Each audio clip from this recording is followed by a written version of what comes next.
Hi, we are here at George Cates's house in Lakou Hutong, Beijing. I'm here with my good friend Bill Yin, who is a journalist here in China, and he is helping record this video. This is the entrance to what is now number 16 Lakou Hutong.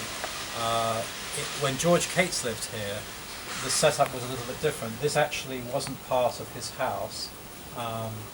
The properties were divided differently. The entrance to his property was actually Cates's book, The Years That Were Fat, and it's a book that was written in 1952. It describes his experiences in Beijing from 1933 to 1941, and in the book he basically describes his life in the city, and he gives a lot of information about what the city was like at that time. So part of what he describes would be, I suppose you would call information for a tourist. He talks about the temples, the Forbidden City, the palaces, that type of information that anyone coming to visit the city would be interested in. But he also gives a lot of information about the culture,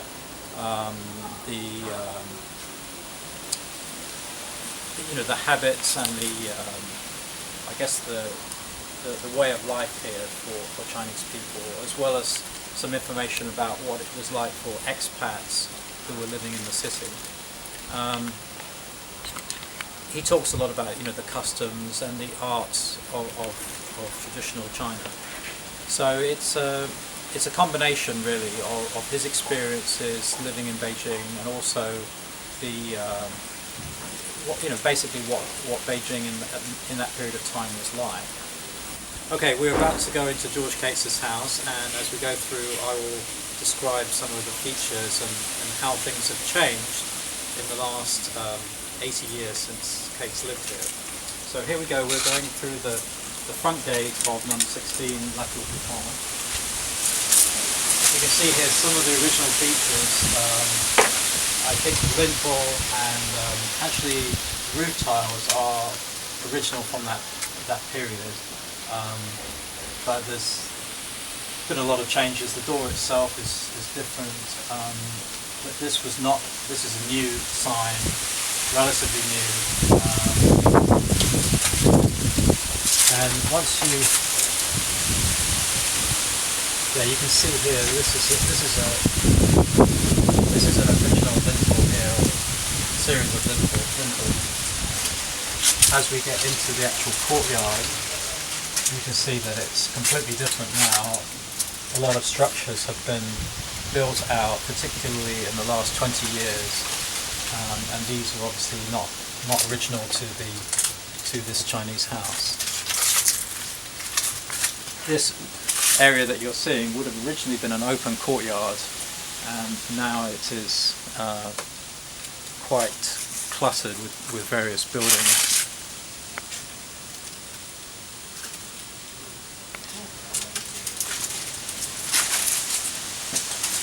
As we move a little further in, this is actually this property was a small courtyard in the 1930s. It was actually separate from George Cates's house. You can see that it's November here, so there's some wind and colour in the trees. As we move through here, this is actually the north end of George Cates's house.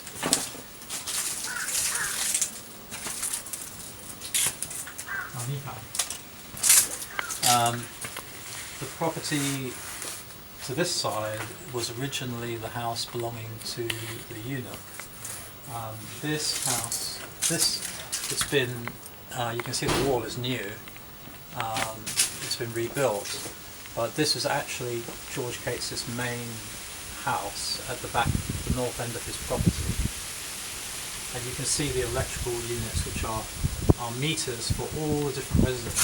So these meters basically, I assume there'd be 1 meter for every resident. That's how many people live just in this main courtyard in 2014. obviously in the 1930s it was the property of the residence of a single person, and he had 3 courtyards, not just this one.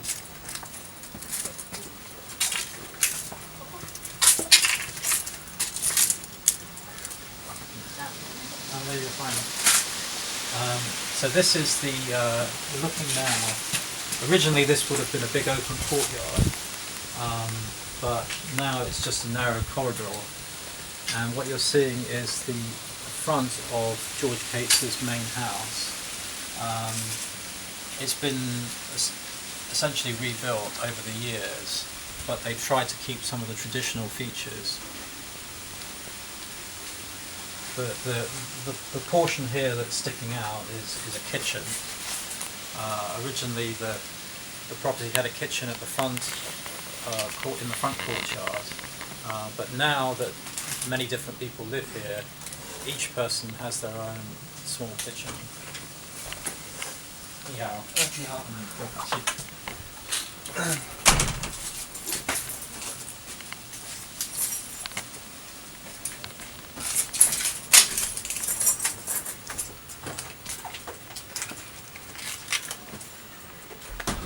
I don't think any of this is original.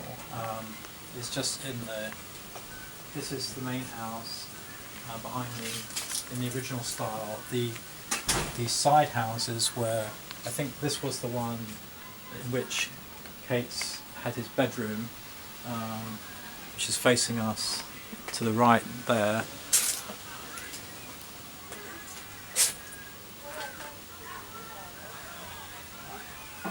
This area you're now seeing would have been courtyard, and then to the right was his guest house.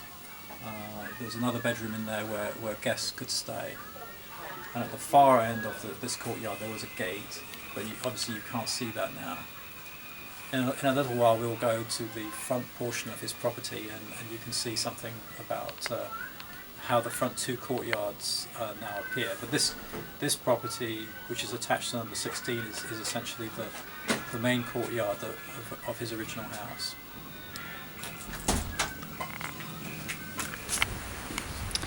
Okay, we're looking now south down La Cou Hutong, and the buildings to the left here are what was originally the eunuch's house during the time that George Cates was living in Beijing. It's all changed now. They're all multi-family housing units, but there were 2 small courtyards as he describes in his book. But you can see now from the electrical boxes there are many residents. Originally just the eunuch and his wife lived here.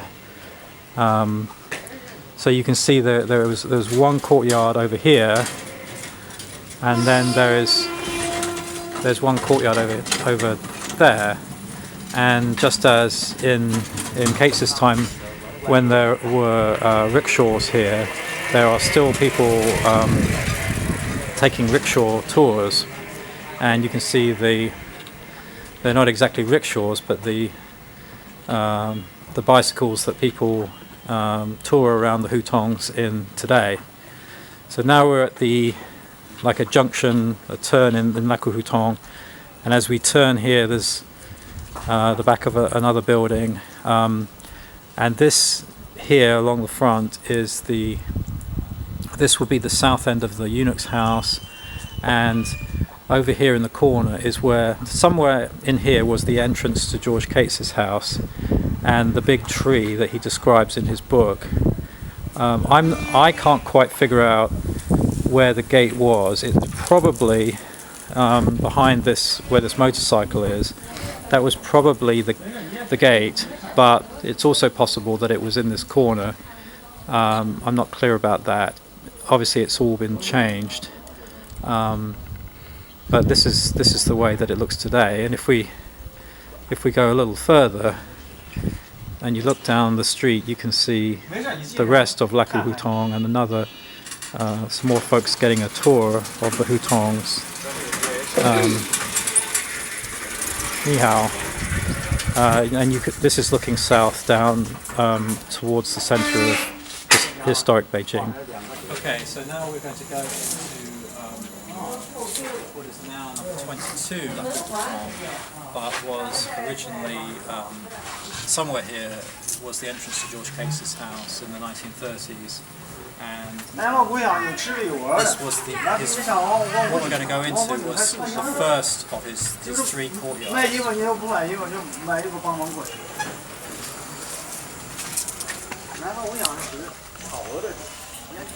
You can see here there's still a big tree. It's a different tree. It's not the same tree that he had. I don't believe it's even the same type of tree, but you can get some idea. But instead of an open courtyard, again there is a lot of material that has accumulated. Here you can see the number of residents. This gives you an idea of the number of residents who live here today, as opposed to in the past when it was a single family residence. So this, where we are standing right now, would have been the first courtyard of the three, the southernmost, and it was big enough to. This is where people left their rickshaws when they came to visit. And in this courtyard somewhere there was a kitchen. From the historical maps, there's a map from 1750. There was actually a structure on this end of the courtyard, of the first courtyard, which I think might have been the kitchen. The reason that they would have had the kitchen in the first courtyard is the risk of fire. They wouldn't want the main house to be burned down by a fire coming from the kitchen. So if you kept the two separate, then it provided some safety. So I think that the kitchen was at this end of the first courtyard, and there would have been some sort of a wall and gate here, somewhere in this area, that would have led into a smaller second courtyard.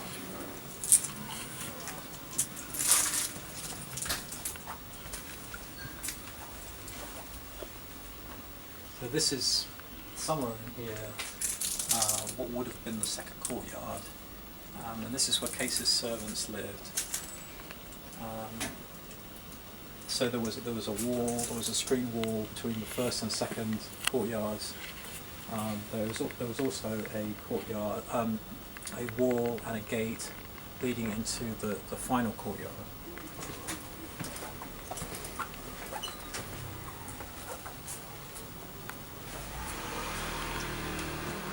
Can't really get a sense of what it was like. This would have been an open area with just buildings at the sides, and somewhere just in here there would have been the gate into George Case's main courtyard. But now it's actually a house with some kind of kitchen on the outside.